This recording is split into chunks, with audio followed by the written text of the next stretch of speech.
இவனை கொண்டு போய் அந்த கிணத்துக்குள்ள போடுங்க. இவன்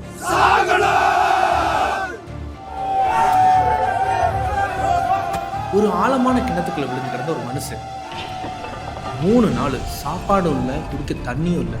அந்த கிணத்துக்குள்ள இருந்து அவர் தப்பிச்சாரா இல்லையா? இன்னைக்கு வரைக்கும் அவரோட மரணம் ஒரு மர்மமாகவே இருக்கு.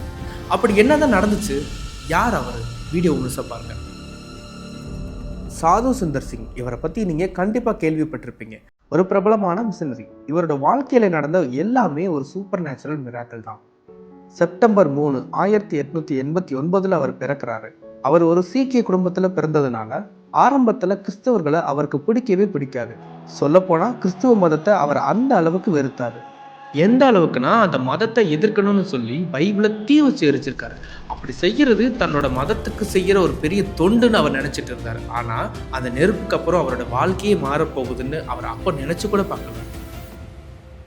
காலப்போக்கில் அவரோட மனசில் ஒரு பெரிய இருள் சூழ ஆரம்பிச்சது. நிம்மதியை தேடி அலைஞ்சாரு. நிறைய மத புத்தகங்களை படித்து பார்த்தாரு. ஆனால் எதுலையுமே அவருக்கு விடை கிடைக்கல. ஒரு நாள் ரொம்ப டிப்ரெஷன் ஆகி தூக்கமே இல்லாம விறுவிறுன்னு பச்சை தண்ணியில குளிச்சுட்டு வானத்தை பார்த்து கத்தி பேசினாராம். உண்மையான கடவுள் ஒருத்தர் இருந்தீங்கன்னா எனக்கு இப்ப நிம்மதியை தாங்க, இல்லைன்னா ஓடுற ரயில விழுந்து நான் செத்து போயிருவேன்னு சொல்லி கதறி அழுதாரு. கொஞ்ச நேரத்துக்கு அப்புறம் அவர் இருந்த அறை முழுவதும் ஒரு பிரகாசமான வெளிச்சம் பரவுது. அவர் கண்ணு முன்னாடி முதலா இயேசுவை பார்க்கிறாரு. சிலுவையில் அறையப்பட்ட அதே காட்சி. இயேசு அவர்கிட்ட கேட்கிறாரு, சாது, ஏன் என்னை துன்பப்படுத்துற? உனக்காகத்தானே நான் மறிச்சேன். அவ்வளவுதான். அந்த ஒரு காட்சிக்கு அப்புறம் இதுவரைக்கும் கிடைக்காத ஒரு அளவில்லாத சமாதானமும் மகிழ்ச்சியும் அவரோட மனசை அப்படியே நிரப்ப ஆரம்பிச்சது. அதுக்கப்புறம் முழு நேரமாக மிஷினரி வேலையை செய்ய ஆரம்பித்தார். ஆரம்பித்ததுல இருந்து அவரோட வாழ்க்கையில் நடந்தது எல்லாமே மிராக்கிள்ஸ் தான். நம்ம இதையெல்லாம் சினிமாவில் பார்த்துருப்போம். ஆனால் சாது சிங் இதையெல்லாம் நிஜமாவே தன்னோட வாழ்க்கையில் அனுபவிச்சிருக்காரு. ஒரு நாள் ஆண்டவரோட வார்த்தையை சொல்ல சாது சிங் திபெத்துக்கு போறாரு. அங்க அவருக்கு பயங்கரமான எதிர்ப்பு. அதையும் மீறி அவர் பிரசங்கம் பண்ணதுனால அந்த ஊர் தலைவர் அவருக்கு மரண தண்டனை கொடுக்கிறாரு. சாது சிங் கொல்லப்பட்டாரா இல்ல உயிர் பிழைச்சாரா? அதை தெரிஞ்சுக்கிறதுக்கு முன்னாடி நம்ம சேனலை சப்ஸ்கிரைப் பண்ணுங்க.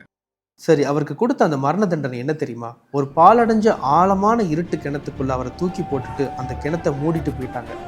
அது சாதாரண கிணறு இல்லைங்க. பக்கத்தில் என்ன இருக்குன்னே தெரியாது.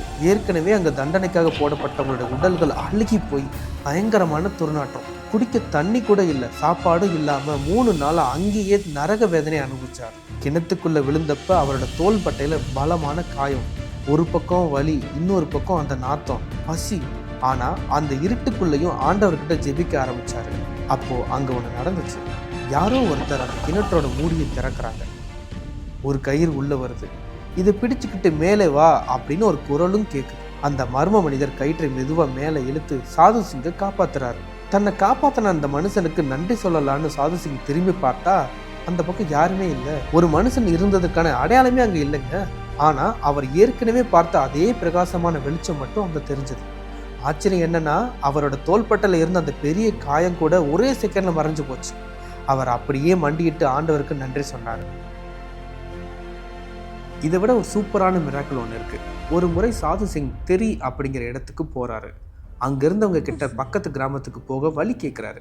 ஆனா இவரை பிடிக்காத அந்த எதிரிகள் வேணும்னே இவரை ஒரு ஆபத்தான காட்டு வழிக்கு அனுப்பி விடுறாங்க. இது அவங்களோட சதின்னு தெரியாமலே சாது சிங்கும் அந்த வழியில போறாரு. மெதுவா இருட்ட ஆரம்பிக்குது. அப்பதான் அவருக்கு புரியுது அது கொடிய மிருகங்கள் நடமாடுற காடுன்னு. சுத்தி சுத்தி மிருகங்களோட சத்தம். என்ன பண்றதுன்னே தெரியாம ஆண்டவரை நோக்கி ஜெபிக்கிறாரு. அப்போ அவரோட கண்ணு முன்னாடி ஒரு பெரிய ஆறு ஓடுது. அந்த ஆத்துக்கு அந்த பக்கம் யாரோ ஒருத்தர் தீ மூட்டிட்டு இருக்காரு. சாது சிங்கை பார்த்ததும் அவர் கையசிச்சு கூப்பிடுறாரு. இவருக்கு ஒரே சந்தோஷம். அந்த மர்ம மனிதர் வந்து சாது சிங்கை பத்திரமா ஆத்துக்கு அந்த பக்கம் கூட்டிட்டு போறாரு. கரைக்கு வந்ததும் அவருக்கு நன்றி சொல்லலான்னு திரும்புறாரு. ஆனா அங்க ஒருத்தர் கூட இல்லைங்க. ஆச்சரியம் என்னன்னா, கொஞ்ச நேரத்துல முன்னாடி எரிஞ்சிட்டு இருந்த அந்த தீயோட தடையும் அங்க இல்லை. அப்பதான் அவருக்கு புரிஞ்சது, தன்னை காப்பாத்தினது ஆண்டவராக இயேசு கிறிஸ்து தான். அப்படியே ஆண்டவரை நோக்கி நன்றி சொன்னார். ஒரு நாள் ராத்திரி சாது சுந்தர் சிங் தங்கியிருந்த இடத்துக்கு அவரை தீர்த்து கட்டணும்னு ஒரு கும்பல் ஆயுதங்களோட வந்துச்சு. அந்த ராத்திரி என்ன நடந்துச்சு, அவங்க என்ன பார்த்தாங்கன்னு நெக்ஸ்ட் எபிசோட்ல பார்க்கலாம். ஸோ மறக்காம நம்ம HFC சீரீஸை சப்ஸ்கிரைப் பண்ணி வச்சுக்கோங்க. இல்லைனா இந்த எபிசோட பார்ட் 2 நீங்க மிஸ் பண்ணிடுவீங்க.